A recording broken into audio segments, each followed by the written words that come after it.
Hi, my name is Annemarie Zethoff. And I am Martijn van Pietersson. We are the owners of IN-DEPENDANCE by IBASHO. The gallery mainly focuses on photography, where materiality, craftsmanship and an understated aesthetic are center stage. Contrary to the Japanese-focused gallery IBASHO, IN-DEPENDANCE will mostly show works by Western artists. We are proud to present to you our first group exhibition called The Alternative Landscape.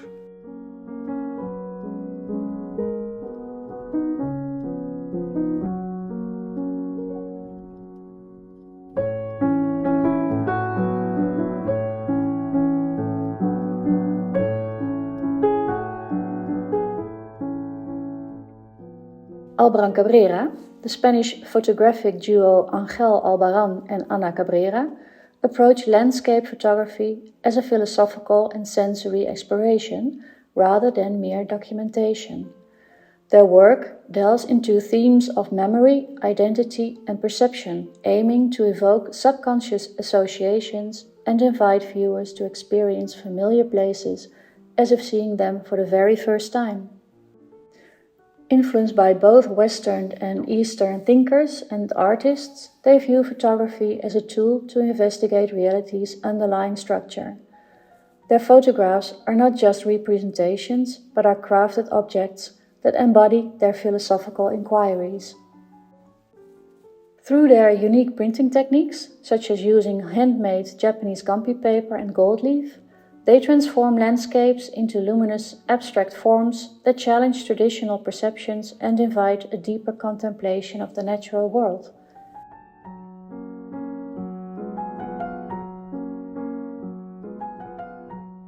Created using cameraless and analogue photographic processes, the diptych was made in direct collaboration with natural elements such as sunlight, polluted seawater, and disturbed soil. These forces leave unpredictable traces on the surface of archival watercolor paper, producing images that hover between abstraction and landscape. They are fragile, yet resilient, echoing both vulnerability and endurance. Next to this work is The Most Beautiful Anthropocene, a triptych from an ongoing series in which I merge 19th century techniques, such as cyanotype and lumen printing, with sustainable, site-responsive practices. Here, I again use polluted seawater, acidic rainfall, disturbed soil, and vulnerable plant matter to create images that are literally infused with the environmental conditions of each site. The resulting works are ecological imprints, shaped by collaboration between human intention and environmental agency.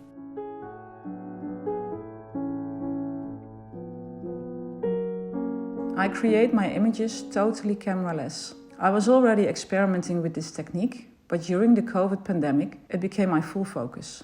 In my darkroom, I could travel to imaginary places. So what you see here are not real landscapes, but illusions of places that don't truly exist.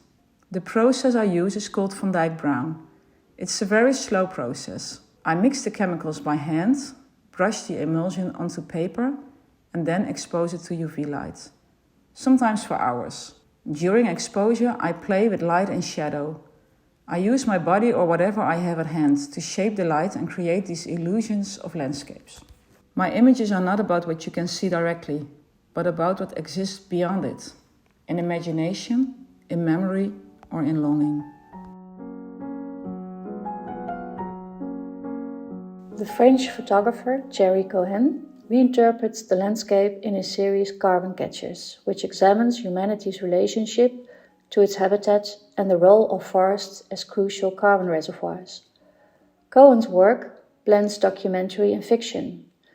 Documentary as he explores primary forest with ancient trees and wetlands, swamp forests in Virginia and Louisiana that once sheltered enslaved people, or a remote Japanese island in the East China Sea. Fictional in his portrayal of nights at the forest hearts, far from cities, where darkness evokes a universal night connecting us all, a night that is disappearing. Each work is a hybrid in which Cohen stitches sky and earth, returning the stars to the forest. He captures these stars from areas free of light pollution, at the same latitude as the forests, sometimes from their very edges when they lie far enough from the cities. At night, the forest becomes a mysterious living world where darkness blurs reality and imagination beneath the stars.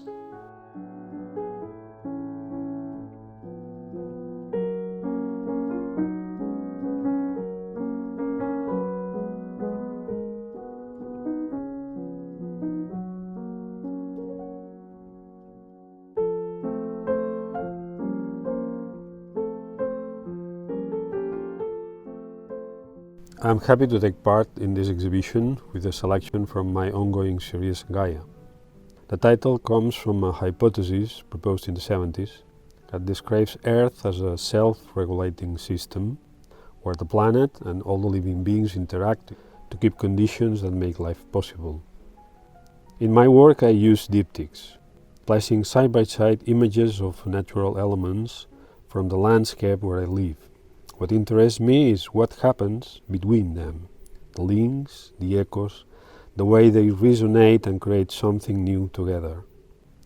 Sometimes they seem to find a balance, a wholeness that goes beyond the sum of the parts.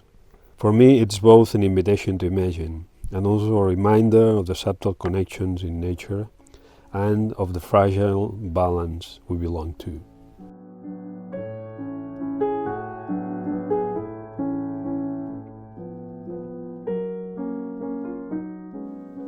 The Belgian Bert Dankaert is renowned for his minimalist and architectural photography, capturing the interplay of light, form and color in everyday scenes. Dankaert's approach to photography is characterized by a keen observation of urban spaces, seeking out moments of stillness and subtle beauty. His work is not just about capturing images, but about engaging with the environment and reflecting on the spaces he photographs. Dankaert's ongoing series Teatros reflects his engagement with Cuban architecture. This series focuses on the facades of cinemas in Havana, capturing the city's evolving urban landscape. The work demonstrates a shift in Dankaert's style, moving from tight urban fragments to broader architectural compositions, highlighting the dynamic interplay between the city's past and present. Teatros is part of a major new project to be unveiled in 2026, El Jardín de los Cerezos, in which Dankaert transforms often overlooked urban spaces in Havana, such as the theaters, churches and classrooms, into visually layered tableaux.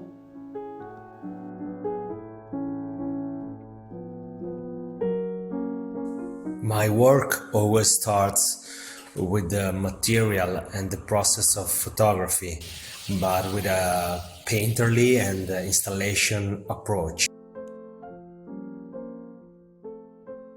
In the Archipelago series, I make gelatin silver prints by using the light of the smartphone inside the larger.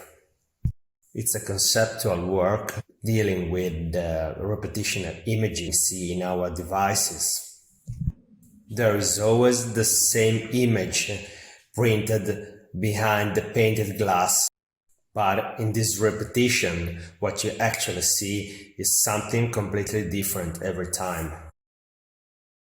Chance also plays an important role in my work.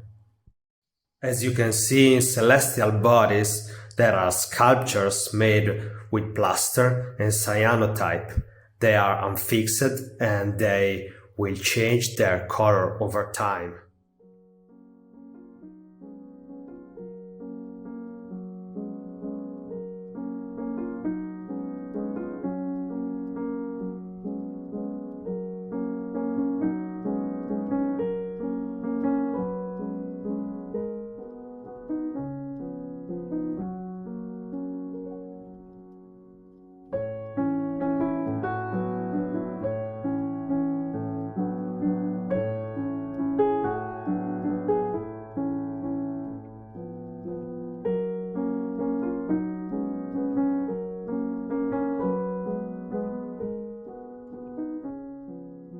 This view on Antwerp is part of a cityscape series I'm working on, the footsteps of Jan van Goyen, a 17th century painter. He was based in Leiden in his youth and later moved to Den Haag, and from there he painted Antwerp, Den Haag, Dordrecht, a lot of cities that were relevant at that time. I tried to keep the same bird's eye perspective, and I tried to present it in an old-fashioned way, but a new city. So for Antwerp, I used a helicopter. I took different shots, different angles, and I thought I needed a lot of water because water is important to the city. Also, Jan van Goyen used a lot of water and anchor points like churches, cathedrals in his paintings, so I tried to do the same thing. It's printed on a transparent material where I don't want transparency. I paint white behind it. And through the transparency, you can see a gold leaf background reflecting the surrounding light. That's pretty much the technical aspect of it. I finish it off with a layer of craquelé, referencing time as all photographers and painters. They freeze a moment in time and eternalize it.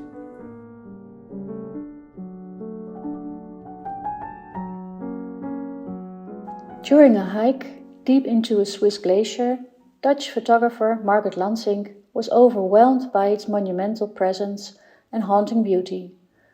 But beneath that beauty, she sensed a quiet devastation. The glacier, despite its seeming strength, is slowly and irreversibly disappearing. The distant sound of rocks, once held within the ice, now tumbling down, made that loss tangible. This experience stayed with her and formed the foundation for these sculptural works. Using layered photographs printed on washi paper and transparent film, she built each piece between sheets of acrylic glass, echoing the inner structure of the glacier itself: time, pressure, memory. The layers are then gently poured over with resin, creating a visual suggestion of melting ice, as if the glacier continues to move and transform, even within the work. Through her work, she hopes to evoke what she felt there: a deep admiration for what still exists, and a quiet unease about what we may be losing, but also a sense of trust, that in awareness and attention lies a gentle power, that by truly seeing and feeling, we can begin to care more deeply.